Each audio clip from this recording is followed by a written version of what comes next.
Ma arvan, et see eriala on meile mikroettevõtjatele, kelle äri tulemused ja raha sõltub tema suhtest kliendiga. Mikroettevõtjana pead sa oskama oma aega juhtida, oma tööd planeerida ja oma suhet kujundada.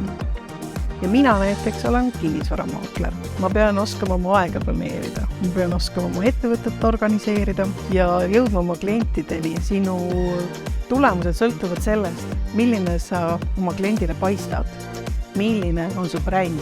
Tartu Ülikooli Pärnu kolledži uus õppekava hakkab õpetama, kuidas inimeseni jõuda ja mida teha selleks, et sa oleksid see, keda ta tahab näha. Sa pead olema asjatundlik, sa pead olema hea, sa pead oskama samastuda oma kliendiga.